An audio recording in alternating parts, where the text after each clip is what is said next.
Welcome to Glorious Botafogo, your number one source of Botafogo news in English. Botafogo played Bahia today at the Fonte Nova Stadium and tied 0-0 with impeccable performances, not only from the Bahia goalkeeper, but also from Botafogo's goalkeepers, John. Botafogo also hit the crossbar twice with Marlon Freitas and Igor Jesus, and it was kind of apparent that the team was tired. I felt like Arthur Jorge didn't make great choices, especially with the way that Thiago Almada was playing. I think him and Mateus Martins should have swapped positions. I think if you're going to make a substitution, you're going to make 3 substitutions at the 93rd minute when the match is over at the 94th.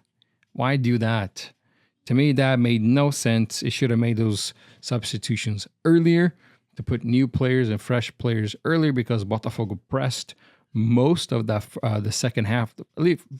For about half of the second half, Botafogo pressured Bahia really well. Then you got really close to scoring. There was about 4 chances that 3 of them were saved, or 2 were saved by the crossbar and the goalpost, and 2 were saved by their goalkeeper. And then Bahia, on the other hand, really challenged John, and John made 3 very important saves. One was, I want to say 2 for sure could have been a goal. I mean, actually, all 3 of them were really good chances for Bahia to score, and the goalkeepers really shined tonight, and they, in my opinion, were the best inside that pitch. Botafogo and Flamengo were head-to-head trying to sign Alexandro for the left back position, but Flamengo won and offered Alexandro 1.8 million reais a month for a 33-year-old left back, which is a lot. Botafogo offered about half of that, and Flamengo just, of course, Alexandro is going to go to, in this case, to a team that's going to offer more money. Are both teams fighting for titles? Yes. Are both teams doing really well in their competitions? Yes. Are both teams most likely going to be doing well in the next 2-3 years? Yes. So then it just came to who's going to pay more. And Flamengo obviously offered more money, so Alexandro went to Flamengo. Another player that Botafogo is trying to sign and had basically everything ready to go, just waiting the okay from the club, the parent club, is Rodinei, a right back, former Flamengo right back Rodinei.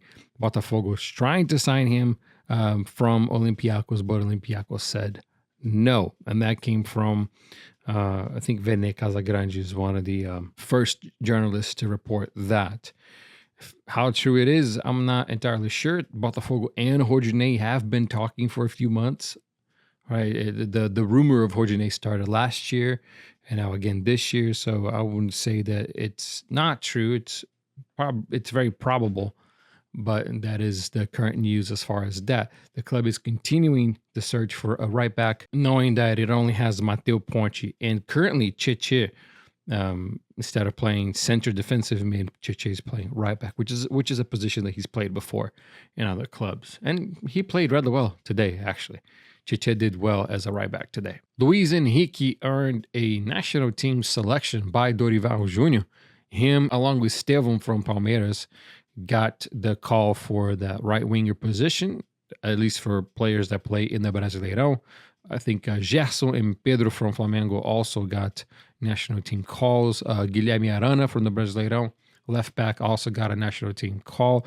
And on that right side, the Brazil national team already has players like Savinho. So you will see. It's very interesting to have Luis Henrique and Estevão there.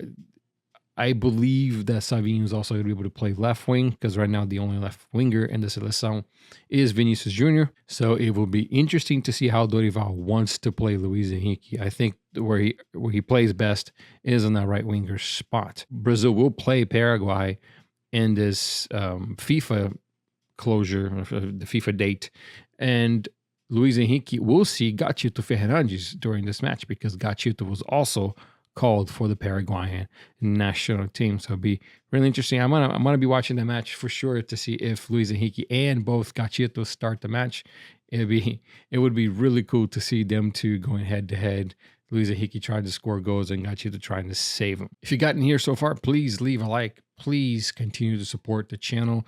Leaving the like is really important, and sharing is also really important. Let me know in the comments what you think about Luis Henrique being called to the national team. Or is there any other Botafogo players that you thought could have been in this national team selection? Don't forget that I have a coupon for Foot Fanatics. It is Glorious 10 if you want to purchase anything from the Foot Fanatics store, especially Botafogo apparel, like this cap that I got and this shirt, all from the Foot Fanatics. They deliver worldwide, all over the world. The footfanatics.net is their international website. So go in there, get yourself some Botafogo apparel.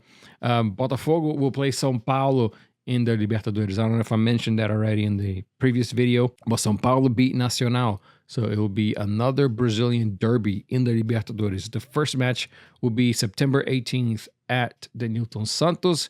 And then the second game will be at Morumbis. Botafogo and São Paulo have played each other about 108 times, with 37 wins by Botafogo and 40 by São Paulo, something like that. It's really close between both teams. So with them having a larger advantage playing at their home field, Botafogo has won majority of the times that they played against São Paulo at home, and São Paulo has beat Botafogo the majority of times they play Botafogo at their home. So the club is going to have to make that home field advantage going into the second round. That's it for now. If there's anything else major, especially transfer news, I'll come back over here and I will bring you guys another video during the week. If not, then we will see each other again next Saturday after Botafogo plays Fortaleza, which is now sitting in first. So first place and second place playing each other in the Brasileirão. It's going to be of extreme importance for Botafogo to win, because Fortaleza has one less match due to the calendar. So even if Botafogo beat Fortaleza, there's a chance when Fortaleza makes up that game that Fortaleza could jump ahead again. So Botafogo needs to win that match at home against Fortaleza to make sure that it stays in first and it stays in the title race.